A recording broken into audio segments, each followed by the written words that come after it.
Jacob lived in Egypt 17 years, so he was 147 years old. The time came when Israel knew he would soon die. So he called his son Joseph to him. He said, "If you love me, put your hand under my leg and make a promise. Promise that you will do what I say and that you will be truthful to me. When I die, don't bury me in Egypt. Bury me in the place where my ancestors are buried. Carry me out of Egypt and bury me in our family grave." Joseph answered, "I promise that I will do what you say." Then Jacob said, "Make a vow to me." And Joseph vowed to him that he would do this. Then Israel laid his head back down on the bed. Some time later, Joseph learned that his father was very sick. So he took his two sons, Manasseh and Ephraim, and went to his father. When Joseph arrived, someone told Israel, "Your son Joseph has come to see you." Israel was very weak, but he tried hard and sat up in his bed. Then Israel said to Joseph, "God all-powerful appeared to me at Luz in the land of Canaan. God blessed me there. He said to me, 'I will make you a great family. I will give you many children, and you will be a great people. Your family will own this land forever.' Now you have two sons. These two sons were born here in the country of Egypt before I came. Your two sons, Ephraim and Manasseh, will be like my own sons. They will be like Reuben and Simeon to me. So these two boys will be my sons. They will share in everything I own. But if you have other sons, they will be your sons. But they will also be like sons of Ephraim and Manasseh. That is, in the future, they will share in everything that Ephraim and Manasseh own." On the trip from Paddan Aram, Rachel died in the land of Canaan. This made me very sad. We were still traveling toward Ephrath. I buried her there on the road to Ephrath. Ephrath is Bethlehem. Then Israel saw Joseph's sons. Israel said, "Who are these boys?" Joseph said to his father, "These are my sons. These are the boys God gave me." Israel said, "Bring your sons to me. I will bless them." Israel was old and his eyes were not good. So Joseph brought the boys close to his father. Israel kissed and hugged the boys. Then Israel said to Joseph, "I never thought I would see your face again. But look, God has let me see you and your children." Then Joseph took the boys off Israel's lap, and they bowed down in front of his father. Joseph put Ephraim on his right side and Manasseh on his left side. So Ephraim was on Israel's left side, and Manasseh was on Israel's right side. But Israel crossed his hands and put his right hand on the head of the younger boy, Ephraim. Then he put his left hand on Manasseh, even though Manasseh was the firstborn. And Israel blessed Joseph and said, "My ancestors, Abraham and Isaac, worshipped our God, and that God has led me all my life. He was the angel who saved me from all my troubles, and I pray that he will bless these boys. Now they will have my name, and the name of our ancestors, Abraham and Isaac. I pray that they will grow to become great families and nations on earth." Joseph saw that his father put his right hand on Ephraim's head. This didn't make Joseph happy. Joseph took his father's hand because he wanted to move it from Ephraim's head and put it on Manasseh's head. Joseph said to his father, "You have your right hand on the wrong boy. Manasseh is the firstborn. Put your right hand on him." But his father refused and said, "I know, son, I know. Manasseh is the firstborn. He will be great and will be the father of many people, but his younger brother will be greater than he is, and the younger brother's family will be much larger." So Israel blessed them that day. He said, "The Israelites will use your names whenever they bless someone. They will say, 'May God make you like Ephraim and Manasseh.'" In this way, Israel made Ephraim greater than Manasseh. Then Israel said to Joseph, "Look, my time to die is almost here, but God will still be with you. He will lead you back to the land of your ancestors. I have given you one portion more than I gave to your brothers. I gave you the land that I won from the Amorites. I used my sword and bow to take that land." Then Jacob called his sons to him. He said, "My sons, come here to me. I will tell you what will happen in the future. Children of Jacob, gather around. Come listen to Israel, your father. Reuben, my first son, you are my strength, the first proof of my manhood. You were the most honored and powerful of all my sons, but your passion was like a flood you couldn't control, so you will not remain my most honored son. You climbed into your father's bed and slept with one of his wives. You brought shame to my bed, to the bed you lay on. Simeon and Levi are brothers. They are violent with their swords. I will not join their secret meetings. I will not take part in their evil plans. They have killed people out of anger and crippled animals for fun. Their anger is so strong that it is a curse. They are too cruel when they are angry. They will not get their own land in the land of Jacob. They will spread throughout Israel. Judah, your brothers will praise you. You will defeat your enemies. Your brothers will bow down to you. Judah is like a young lion. My son, you are like a lion standing over an animal it killed. Like a lion, Judah lies down to rest, and no one is brave enough to disturb him. Men from Judah's family will be kings. The sign that his family rules will not leave his family before the real king comes. Then many people will obey and serve him. He ties his donkeys to the best grapevines. He washes his clothes in the best wine. His eyes are red from drinking wine. His teeth are white from drinking milk. Zebulun will live near the sea. His sea coast will be a safe place for ships. His land will continue as far as the city of Sidon. Issachar is like a donkey that has worked too hard. He will lie down under his heavy load. He will see his land is pleasant and that his resting place is good.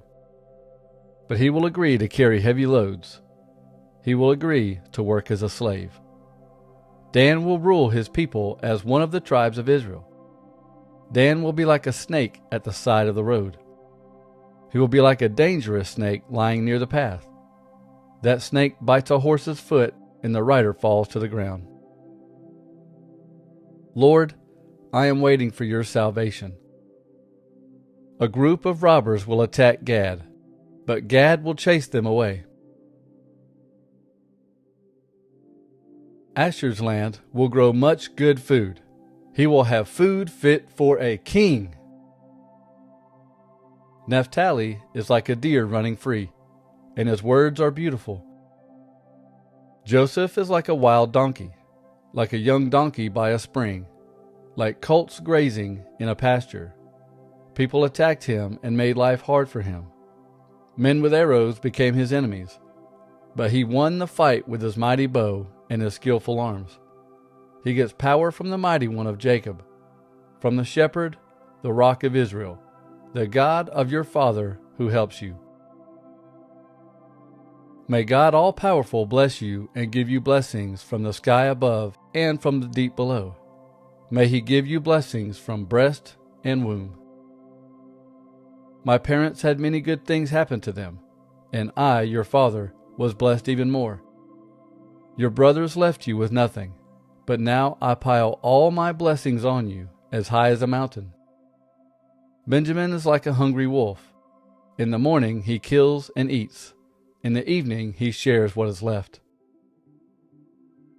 These are the 12 families of Israel, and this is what their father said to them. He gave each son a blessing that was right for him. Then Israel gave them a command. He said, "When I die, I want to be with my people.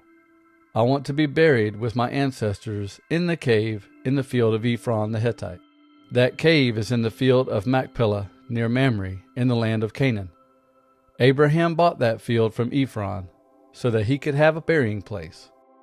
Abraham and his wife Sarah are buried in that cave. Isaac and his wife Rebekah are buried in that cave. I buried my wife Leah in that cave. That cave is in the field that was bought from the Hittites."